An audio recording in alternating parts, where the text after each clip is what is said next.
And I think political reforms are badly needed in America and Europe. But why is it not happening? Because these systems are extraordinarily rigid. The Chinese system, so far, it was done before, but the one-party system happens to be very agile. I use this one particular example. For the 10 years before the 18th Party Congress last year, we had 9 members at the Standing Committee of the Politburo, which is the highest ruling body in the country. And it turned out that the power was too diffused, decision-making process was dragging, and didn't work quite well. So what did they do at the 18th Party Congress? They took it down to 7. Imagine taking the U.S. Senate from 100 people to 88. It won't happen, regardless how urgently needed it may be. So the Chinese system is very, very agile. And now the reason why I would advance the case that it is agile because the Chinese Communist Party happens to be one of the most meritocratic and upwardly mobile political organizations in the world today. If you conduct a good analysis, the leadership of the party emerges from the grassroots. And I know there's a lot of talk about Princelings and what have you, but if you really take a look at the numbers, I studied the Central Committee before the 18th Party Congress. I haven't gotten around to study the current one, but I think it generally holds true.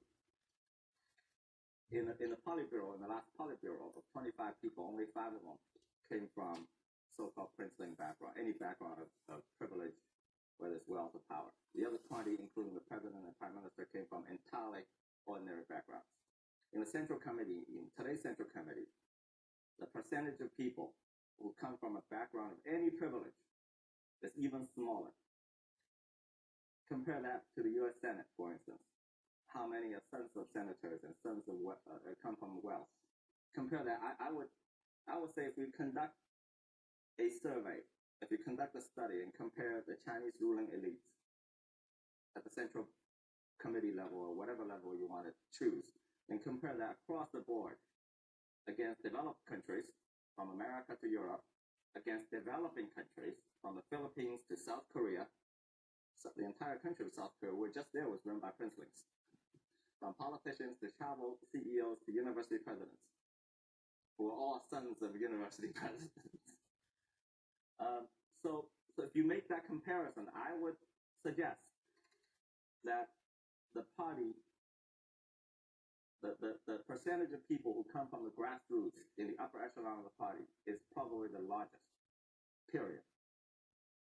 And it is this ability, if you go to any Chinese university, I was studying for my PhD at Fudan, the party recruits at the very grassroots level, the best and the brightest students who come from the countryside, they join the party and they move their way up slowly, step by step. And it's the selection process is very meritocratic and it's very tough, even for Xi Jingping, the new general secretary. He's a Princeling, happens to be Princeling, but it's amazing. The party has been in power for 64 years. He is the first head of state, head of the party, who comes from a background of political leadership. No one else has. So, but even for him, the career path took 30 years. He worked his way up from village chief, county chief, mayor, vice mayor, mayor provincial. By the time he made it to the top, he had managed 150 million people and a couple of $1 trillion in combined GDP. The track record is amazing. And you don't make it to the top unless you go through that grinding machine of the party system. So I think the ability to recruit people from the grassroots, regardless of their background, and allow them the upward mobility to move up is the key to the party's ability to adapt, because the upper echelon, the ruling elites, are the same generation of the people they're ruling and come from the grassroots, so they know the conditions of the country. So you think the rise of Princeling is a picture? Well, I think the numbers indicate that. It's simply there. I think the numbers will continue to indicate that, even to a greater extent, if you analyze the next lineup, the ministerial level cadres and the mayoral level cadres, the percentage of Princelings is dropping. Even now, it's small, but it will continue to drop. If you look at the future lineup for the next 20 years, there are hardly any Princeling.